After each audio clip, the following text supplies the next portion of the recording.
Welcome back, Tesla fans. Today, we're diving into the world of autonomous vehicles and focusing on the all-new Tesla Cybercab.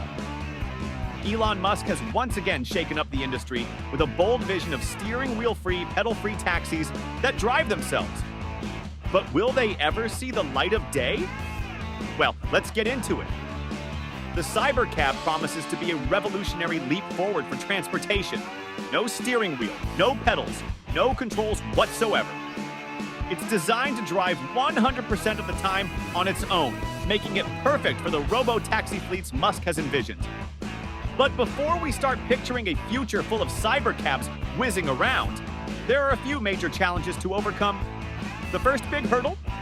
Regulatory approval. In the US, Tesla needs the green light from the National Highway Traffic Safety Administration, or NHTSA, to put cars without standard controls on the road. And right now, there's a cap on how many vehicles can be deployed. Currently, the limit is set at 2,500 vehicles per year for any model that lacks traditional controls. That's right, just 2,500 cars. This presents a massive problem for Musk's plans to roll out a large fleet of cybercabs. To really disrupt the market, Tesla would need to produce far more than that. According to autonomous vehicle expert Bryant Walker, these kinds of exemptions won't cut it for a mass manufacturer like Tesla. The only way to get past that limit is for Congress to step in and change the law. And that's just the federal level.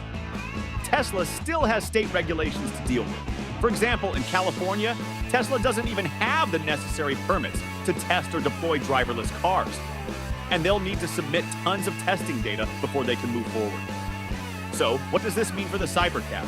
Well, it's going to be an uphill battle. Even though Elon Musk says production will begin before 2027, Tesla hasn't even filed for the necessary exemptions yet. It's going to take more than big dreams to get these vehicles on the road. If you found this video helpful, be sure to hit that like button, subscribe to the channel, and let us know in the comments. Do you think Tesla can overcome these challenges? Thanks for watching, and we'll see you next time.